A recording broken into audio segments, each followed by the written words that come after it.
Сәлем қыздар. Егер де сіздер менің арнама алғашқы келіп тұрсаңыздар, менің есімім Шолпан болады. Жалпы сіздердің күн сайын көбейіп келе жатқандарыңыз мені қуантады, яғни менің жасап жатқан нәрселерім еш кетпегені. Сонымен бүгінгі шығарылымда мен сіздерге не көрсетпекпін? Менің қолымда қазір жаңа тоқып қойған нәрсем мынадай следок, аяққа киетін тапочка следок.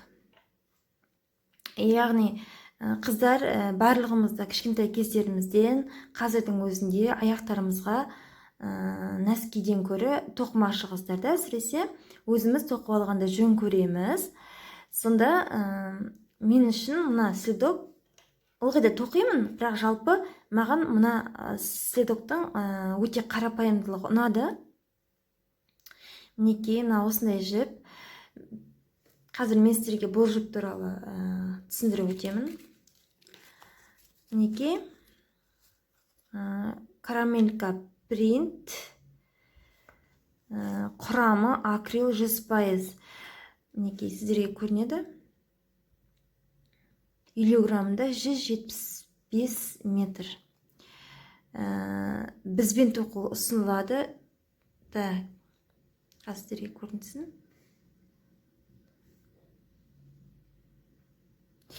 Үште 5 тік бізбен, крючокпен да, жылы суда ешқандай да ағартқыш заттарсыз өтекпен өтектеуге болады. Стиралкаға жууға болмайды, және 3-те және 5-тік номерлік сымдармен тоқылу ұсынылады.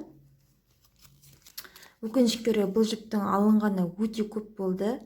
Сол себепті бұл жерде менде жіптің номері көрінбейді. Мінекей. Бұл жіптің жатқанда бір 2-3 жылдың көлемінде болған Ресей өндірісі. Сонымен, егер де алдыңғы шығарылымдарды сіздер көріп жүрген болсаңыздар, ең алғашқы шығарылымда көрген болсаңыздар, сіздер шалуды қалай шалатынын сіздер жақсы білесіздер. Мінекей. Мен шалу үшін 40 жіп алдым. Яғни мына жерде тоқу үшін 40 жіп алдым. Алдыңғы шығарылымда мен сіздерге бұл шалуларды қалай басталатыны жөнінде айттым. Ендігі жіп сымды біреуін тартып аламыз.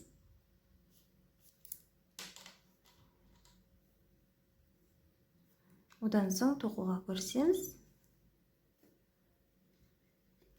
Егер де сіздерге ойлап жатсаңыздар, мына жіп өте ұзын деп, мен әдейі қалдырдым ұзындау етіп. Қазір мен бұл жинақтаған уақытта мен үшін тез жеңіл болу үшін. Сонымен қыздар,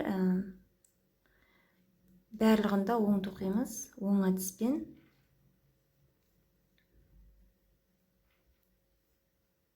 Жіптің түсі маған өте ұнайды. Бұл осындай әдейі,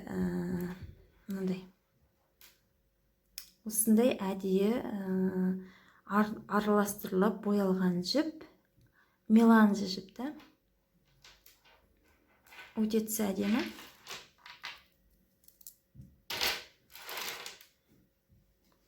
Барлығында оң тоқимыз.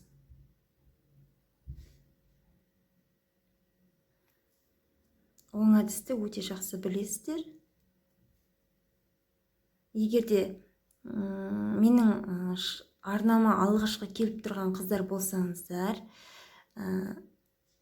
егер де тоқыманы үйренгілеріңіз келген қыздар болса, менің тоқыма тоқудың алғы шарттары деген шығарылымым бар. Сонда жіптерді қалай алу керектігі кеңінен көрсетілген, түсіндірілген, қарауларыңызға болады. Мінекей барлығында оң тоқимыз, алдыңғы жағынан.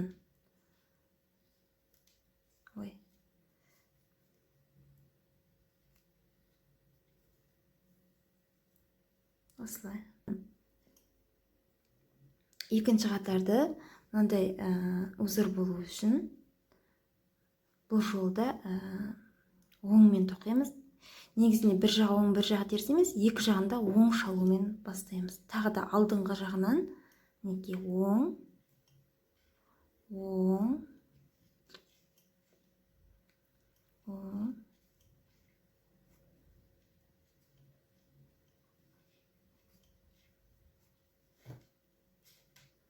түгелімен оң тоқимыз. Бұл меланжа жіппен тоқыған уақытта ешқандай узордың керегі жоқ. Өрнекшен салудың себебі оның өзі-ақ, жіптің өзі-ақ узорды көрсетеді. Мінекей. Үшінші қатар, мінекей бірінші қатарымыз, екінші қатар тоқыдық. Үшінші қатарда тағы да оң тоқимыз.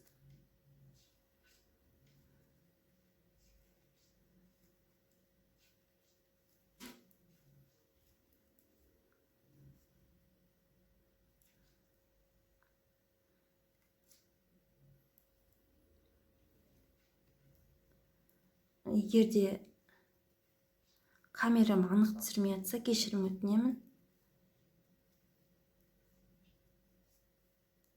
Ешқандай өзгеріссіз оң тоқи бересіздер. Біраз оңай следоктардың түрлерін қарадым. Тоқуға ыңғайлы. Жалпы өзім тоқып жүргендерім де бар. Алдағы уақытта мен сіздерге онымен бөлісемін деп ойлаймын. Алла қосса. Қыздар, мына қараңыздар, төртінші қатар, бұны да оң тоқимыз. Қыздар, қараңыздар, мен төрт қатар тоқыдым. Түгелімен барлық жағында оңмен тоқыдым. Мінекей бірінші қатарда оң, екінші, үшінші, төртінші қатар тоққанда мінекей бір жағы мынадай болып түсті де, екінші жағда тау осындай узор түсті, өрнек. Екі жағында да бірдей. Сонымен қыздар, мен мынадай тоқыдым. Мінекей. Сіздерге түсінікті болу үшін мен аяғым 38-ші размер аяқ киім киемін. Мына бұдырымыз тұр ғой, соны 38 санаймын. Сол жерде менің башпайымның жоғары жағына ең кішкентай башпайым бар ғой, соның үстіне келген уақытта мен тоқтаттым. Қараңыздар, мінекей мына жағымыз бізде оң жағы, ал мына жағымыз біздерде теріс жағы. Сол себептен оң жағынан бастап мен 38 мына бұдырды есептедім. Мінекей біреу, екеу, үшеу, төртеу. Жалпы солай мына 38 тоқидым. Бұл менде ең кішкентай башпайымның ең кішкентайының үстіне келіп тұрды. Неге десеңіз, біздер мынандай екі жағында оң тоққан себепті бұл бізде резинка болып шығады. Қазір көрсетейін сіздерге, созылады. Көрдіңіз бе? Мінекей созылды. Сол себепті мен кішкентай башпайымның үстіне дейін тоқыдым, созылатын болғандықтан. Жалпы мен 39-шы размерлі қыздардың да аяқтарына шақ келеді, өте қатты созылғандықтан. Содан соң мен қазір бұның оң жағынан, жаңа көрсеттім ғой сіздерге оң жағы депті.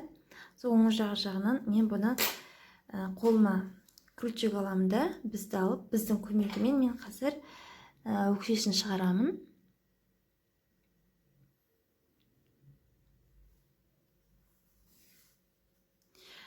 Өздеріңіз білесіздер, қыздар, немен де тоқуға болады, кәдімгі иненің көмегімен де алуға болады. Иненің көмегімен де жинауға болады. Мен немесе маған ыңғайлысы қазір біздің көмегімен. Қыздар, мұқият қараңыздар, мына жердегі оңмен мына жердегі оңды екеуін бірге аламыз. Неке әйтпесе қисық болып кетеді. Біздер әдемі нәрсе болғандықтан, әдемі қыздар қауымы барлығында әдемі жасауға тырысамыз. Сол себепті ешқандай мүлт кетпеу керек біз.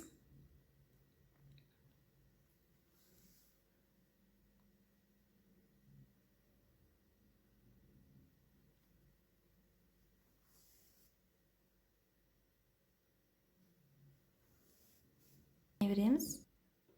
Сонымен барлығын тоқып болдым, тігіп, мына жерден қайтардым. Мінекей қыздар, біздерден бұл өкшеміз дайын болды. Мінекей өкшеміз, одан әрмен енді басын жинау керекпіз. Мен бағана сіздерге айттым ғой, ұзындау етіп қалдырдым деп, мына жерде жіпті.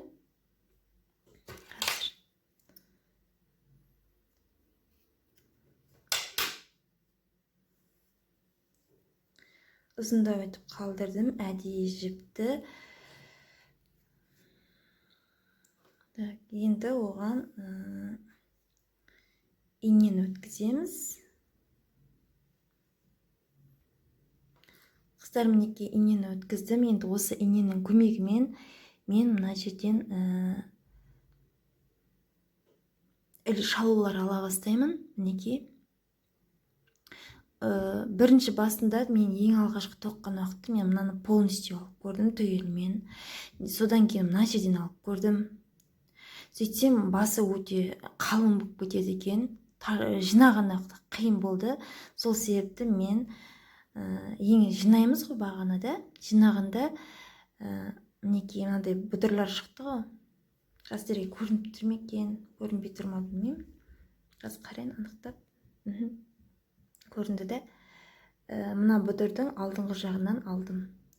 Әйтпесе жіпті жинаған барысында мен үшін қиындық тудырады. Мына жердегі жіпті міндетті түрде мен қалдыру керекпін.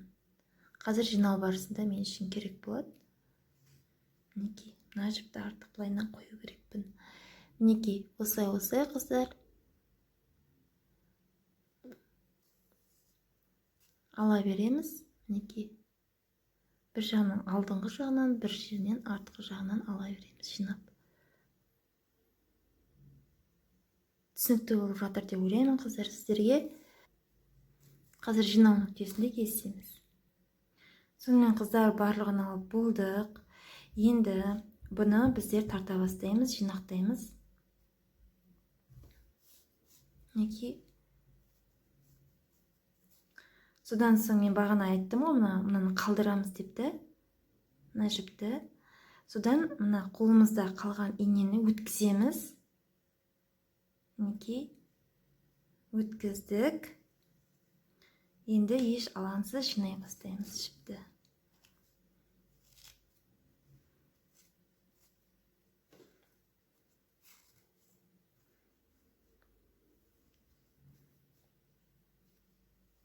Өте қатты тартып қалмаңыздар. Жайлап тартыңыздар. Әйтпесе жіп үзіліп кетуі мүмкін, әбден мүмкін. Сол себепті бабымен жай ғана тартыңыздар.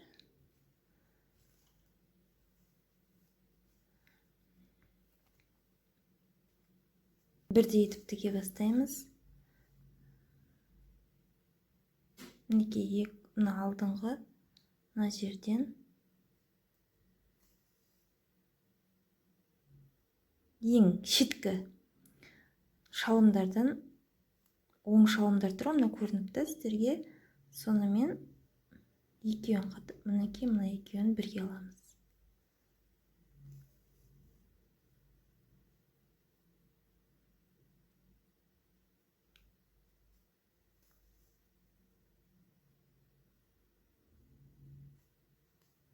Сіздерге түсінікті болып жатыр деп ойлаймын қыздар. Енді қараңыздар. Осыдан 17 мінекей бұдыр тұр ғой мына жерде біздерде де. Сол 17 қатар аламыз. 1, 2, 3, 4, 5. Мінекей 6-шыға келдік. Әр тоқымашы әртүрлі алады. Сол себепті мысалы менің аяғымда подиум бар да, алдыңғы жағында біреулерде подиум жоқ болады. Мен өзім аяғыма ыңғайлысын алдым. Мүмкін сіздер бұдан менің 17 бұдырдан бөлек сіздер мүмкін 15 алуларыңыз мүмкін де, біреуіңіз 19-20 айтып алуларыңыз мүмкін. Әркім әртүрлі.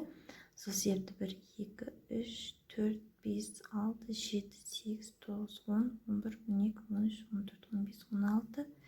Енді біреу. Осы сіздердің өздеріңіздің аяқтарыңыздың өзгешеліктеріне байланысты. Сонымен қыздар, тоқып болдық. 17-ші бойда мінекей жіпті жасырдым. Қалды. Ендіке оң жағын айналдырамыз.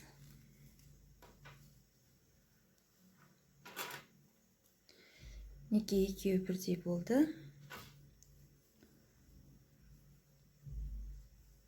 Кішкене алдыңғы жағы. Жалпы кейбір мастер-класстарда қараған уақытта олар деген мына жерде помпон салады, біреулері деген бантикті оқиды. Ал мен өзімнің фантазиямен осы жолы басқаша жасауға бел будым. Мінекей мен мынадай ілгектерді алдым.